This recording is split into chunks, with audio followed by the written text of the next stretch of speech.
Hey guys, Sheepy here. Today we will talk about a very important principle in drafting. Drafting strong lanes. And last week we went 0-2 against Vitality in G2, with records of 1-9 and 2-20. With strong one-sided records, usually there's a case to be made that you have picked two weak lanes and are heavily misplayed. So what is a weak lane? Generally, a weaker lane is picked with the thought of outscaling the enemy. You pick a champion like Vayne, Kassadin, Ezreal, Vladimir and so on to have impact at a certain stage of the game. Usually that's around 2 to 3 items or a certain level. However, what makes them weak is that they lose in the most scenarios against the enemy before those points. Meaning that you need to account for the enemy's different possibilities of snowballing more than your champion is outscaling theirs naturally. In our first match against Vitality, we picked Irelia and Tam versus Pyke and Swain, Ryze ending up versus Darius that we flex picked, and Vladimir blind against the Renekton. With Nocturne being first picked and 2 junglers banned, this is the guy we want to play around.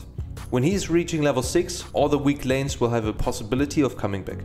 Bot lane will get pushed versus the Swain and Pyke. In the earlier stages, so will Vladimir versus Renekton and Ryze versus the Darius depending on the trades. Which means with top bot being weaker lanes until later levels in Irelia Trinity Force, it is crucial to realize and play accordingly.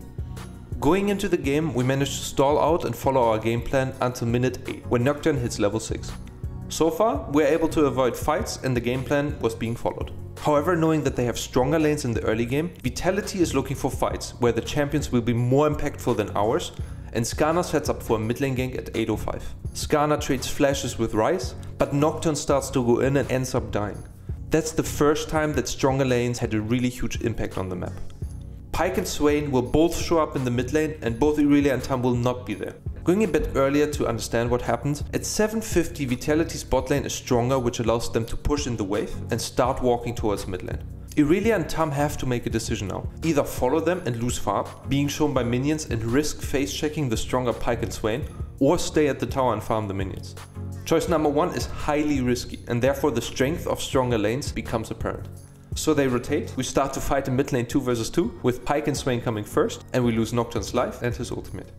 Every time they will get the push, this scenario will repeat itself. And adjacent lanes have to be careful because of the possibility of more champions being on their lane. If you watch a lot of games, this is happening consistently and is one of the most bread and butter tactics in League of Legends. It is the backbone of a strong team. This lead for Vitality will snowball in the game and later on wrap up more kills bot lane until the point that any fight we take and any constellation is losing. An even better example is seen in our second game against G2.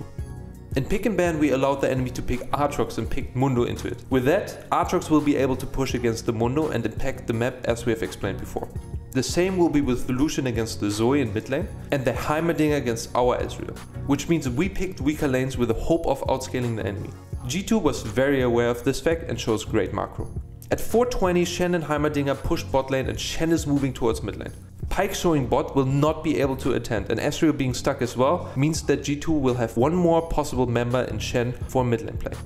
Shen moves towards mid and trades flashes with Zoe. Zoe survives with 1 HP but has to recall and falls around 15 CS behind. With Zoe's flash down, Aatrox pushed out top lane at 8:48 because he is also a strong lane and starts rotating towards mid lane. With no flash and 3 men approaching mid lane, Zoe is sure to die and will end up falling even further behind. With no flash, G2 manages to successfully achieve a strong snowball over mid, which arguably was the closest lane in our draft and the first lane we were expecting to get pushes from. Although in both games we had comeback potential and ultimately lost to fights, those were partially impacted by the earlier work in the game and resulting snowball. So if you watch next time pro games, make sure to pay close attention to the map movement and which lane get pushes. You will understand what are strong or weak matchups and how teams snowball early game. For now, best of luck and have a great week. Sheepy.